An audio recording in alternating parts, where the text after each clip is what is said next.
ZEE5 ಇರುವಾಗ ನೀವು ನಿಮ್ಮ ನೆಚ್ಚಿನ ಶೋಗಳನ್ನ ಎಂದಿಗೂ ಮಿಸ್ ಮಾಡಿಕೊಳ್ಳುವುದಿಲ್ಲ. ಅದು ಸಂಪೂರ್ಣ ಉಚಿತವಾಗಿ. ತಪ್ಪು ಮಾಡಿದರೆ ಚಿಕ್ಕತ್ತೆ, ಆದ್ರೆ ಜನನಿ ಏನಾದ್ರೂ ಈ ಮನೇಲಿ ಇವತ್ತಿದ್ದಿದ್ರೆ ಅವ್ರನ್ನ ಇಲ್ಲೇ ಉಳಿಸ್ಕೋತಿದ್ಲು ತಾನೆ.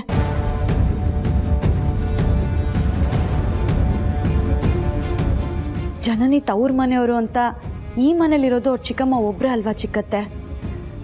ಅವ್ರು ಇಲ್ಲಿದ್ದಾರೆ ಅನ್ನೋ ನಂಬಿಕೆ ಮೇಲೆನೆ ನಮ್ಮ ಪುಟಾಣಿನ ಇಲ್ಲಿ ಆರಾಮಾಗಿ ಬಿಟ್ಟು ಅವಳು ಊರಿಗೆ ಹೋಗಿರೋದು.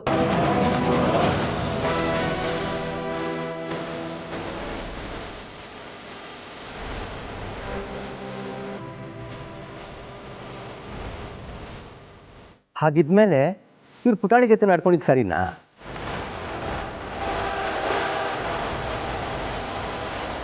ತಪ್ಪೇ ಚಿಕ್ಕಮಾವ, ಆ ತಪ್ಪಿನ ಅರಿವು ಅವ್ರಿಗಾಗಿದೆ.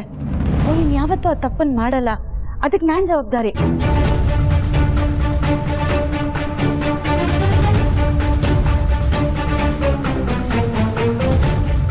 ನೋಡಿ, ನಾನು ಮಾಡಿರೋ ತಪ್ಪು, ಆ ತಪ್ಪನ್ನು ನಾನು ತಿದ್ಕೋತೀನಿ ಅಂತ ಅತ್ತೆಮ್ಮನ ಹತ್ರ ಹೇಳಿ. ಆಯ್ತಮ್ಮ, ಇನ್ನು ಮುಂದೆ ಆ ರೀತಿ ತಪ್ಪು ಮಾಡಲ್ಲ. ಆ ಥರ ತಪ್ಪು ಮಾಡಲ್ಲ ಅಂದರೆ ಬೇರೆ ಥರ ತಪ್ಪು ಮಾಡ್ತೀರಾ? ಚಚೆ, ಪುಟಾಣಿ ವಿಷಯದಲ್ಲಿ ಯಾವ ತಪ್ಪು ಮಾಡಲ್ಲ ಅಂತ ಹೇಳಿದೆ ಅಷ್ಟೇ. ದಯವಿಟ್ಟು ಎಲ್ಲರೂ ನನ್ನ ಕ್ಷಮಿಸ್ಬಿಡಿ. ಅತ್ತೆಮ್ಮ, ಅವರೇ ಕೈ ಮುಗ್ದು ಕ್ಷಮೆ ಕೇಳ್ತಾ ಇದ್ದಾರಲ್ವಾ, ದಯವಿಟ್ಟು ದೊಡ್ಡ ಮನ್ಸು ಮಾಡಿ ಇದು ಒಂದ್ಸಲ ಅವ್ರನ್ನ ಕ್ಷಮಿಸ್ಬಿಡಿ ಅತ್ತೆಮ್ಮ.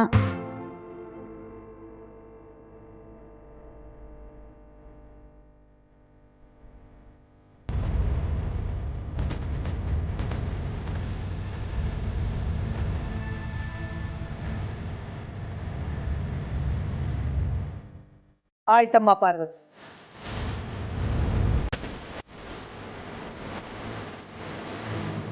ರತ್ನವೇಣಿ, ನಾನು ಆಯ್ತು ಅಂತ ಹೇಳಿದೆ ಅಂತ ಹಿಗ್ಬೇಡಿ. ನಾನು ಪಾರ್ವತಿ ಮಾತಿಗೆ ಬೆಲೆ ಕೊಟ್ಟು ಅವಳ ಮಾತಿಗೆ ನಾನು ಒಪ್ಪಿಗೆ ಕೊಡ್ತಾ ಇದ್ದೀನಿ ಅಷ್ಟೇ.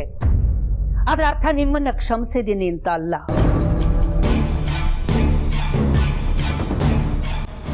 ಇನ್ನೊಂದು ಸಲ ಇಂಥ ತಪ್ಪೇನಾದರೂ ನಿಮ್ಮಿಂದ ನಡೆದ್ರೆ ನಮ್ಮ ಮನೆ ಬಾಗಿಲು ಪರ್ಮನೆಂಟ್ ಆಗಿ ನಿಮಗೆ ಮುಚ್ಚಿರುತ್ತೆ ಅನ್ನೋದನ್ನ ನೆನಪಿಟ್ಕೊಳ್ಳಿ.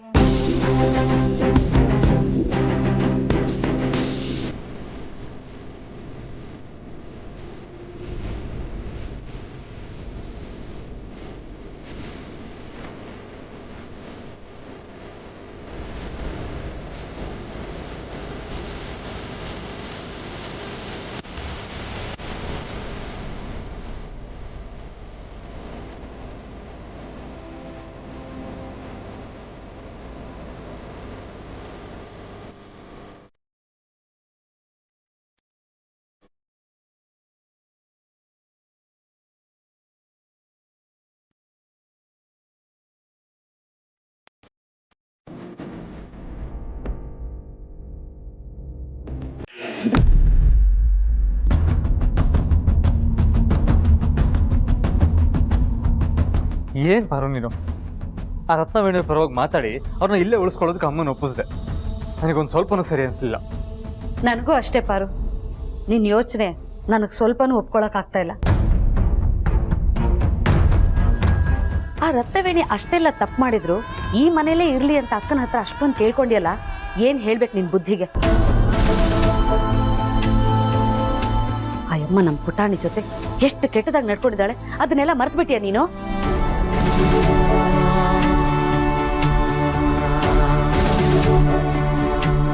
ರತ್ನವೇಣಿಯವ್ರನ್ನ ಇಲ್ಲೇ ಉಳ್ಕೊಳಕ್ ಹೇಳಿದ್ದು ನಾನು.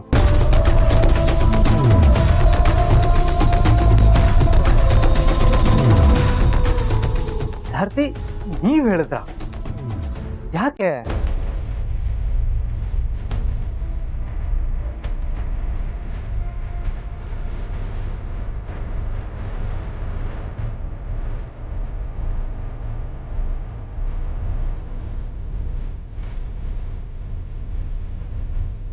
ಕೇಳಿಸ್ಕೊಂಡಿರಮ್ಮ ಎಲ್ಲ? ಕೇಳಿಸ್ಕೊಂಡಪ್ಪ. ಆ ಹೆಂಗಸು ತಪ್ಪು ಮಾಡಿದ್ದಾಳೆ ನಿಜ.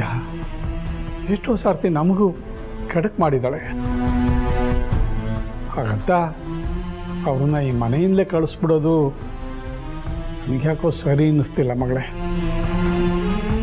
ವಯಸ್ಸಾಗಿದೆ, ಹೇಗೋ ರಾಮಕೃಷ್ಣ ಅಂದ್ಕೊಂಡು ನಮ್ಗಳ ಜೊತೆ ಇದ್ಬಿಡ್ಲಿ ಅಂತ ನನಗನ್ನಿಸ್ತಿದೆ. ಅಲ್ಲದೆ ಅವ್ರು ಇಲ್ಲೇ ಇದ್ದರೆ ನಮ್ಮ ಜನನಿಗೂ ಸಹಾಯ ಆಗುತ್ತೆ. ಅಲ್ಲದೆ ಅವಳ ಕಡೆಯವರು ಅಂತ ನಮ್ಮ ಜನನಿಗಿರೋದು ಇವರೊಬ್ಬರೇ ಅಲ್ವಾ. ಗಂಡನ ಬಿಟ್ಟು ಹೋದವಳು ಅಂತ ಗಂಡನ ಮನೆಯವರು ಚೆನ್ನಾಗಿ ನೋಡ್ಕೊತಿಲ್ಲ ಅಂತ ಈ ಹಿಂದೆನೇ ಹೇಳಿದ್ರಲ್ವಾ. ನೀನು ಯೋಚನೆ ಮಾಡು ಪಾರು. ನನ್ನ ಮಾತು ಸರಿ ಅನಿಸಿದ್ರೆ ಅವರನ್ನು ಇಲ್ಲೇ ಉಳಿಸ್ಕೊಳ್ಳೋದಕ್ಕೆ ನೀನೇ ಅಮ್ಮವ್ರ ಹತ್ರ ಮಾತಾಡು. ನಮ್ಮ ಪುಟಾಣಿ ವಿಷಯದಲ್ಲಿ ಮುಂದೆ ಈ ಥರ ಎಲ್ಲ ತಪ್ಪು ಮಾಡಬಾರ್ದು ಅಂತ ಎಲ್ಲರೂ ಸೇರಿ ಬುದ್ಧಿ ಹೇಳಿದ್ರೆ ತಪ್ಪನ್ನು ತಿದ್ಕೋತಾರೆ. ಒಂದ್ಸಲ ಮಾಡಿರೋ ತಪ್ಪಿಗೆ ಯಾವ ಥರ ಶಿಕ್ಷೆ ಸಿಕ್ಕಿದೆ ಅಂತ ಅವ್ರಿಗೆ ಗೊತ್ತಾಗಿದೆ ಅಲ್ವಾ. ಮುಂದೆ ಹೀಗೆ ಮಾಡಲ್ಲ. ನೀನು ಯೋಚನೆ ಮಾಡು.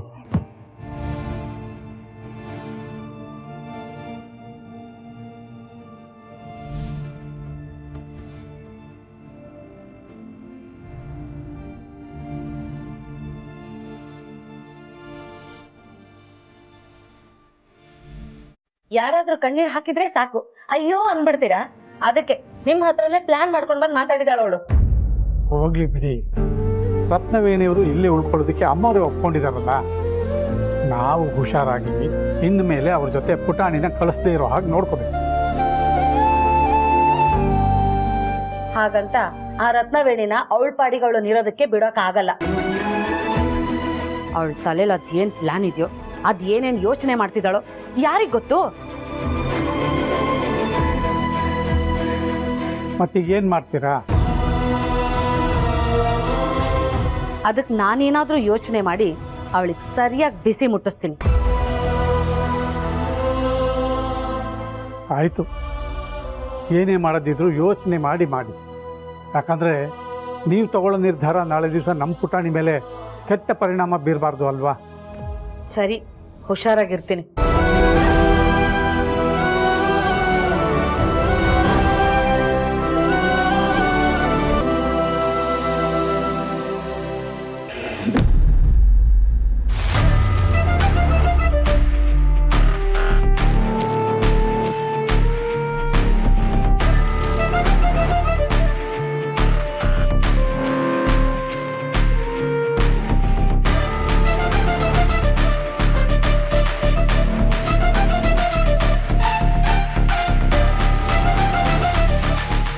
ಯಾಕೆ ಎಲ್ರು ಹೀಗೆ ನನ್ನನ್ನು ದುರ್ಗುಟ್ಕೊಂಡು ನೋಡ್ತಿದ್ದೀರಾ?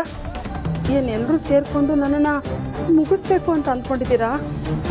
ಜನ್ಮ ಬೆಂಕಿ ಹಾಕ. ನಿಮ್ ಥರ ಕೆಟ್ಟ ಬುದ್ಧಿ ಈ ಮನೇಲಿ ಯಾರಿಗೂ ಇಲ್ಲ. ಮತ್ತೆ ಏನು ವಿಷಯ? ಯಾಕೆ ಎಲ್ರು ಹೊಡೆಯೋ ಥರ ಬಂದಿದ್ದೀರಾ?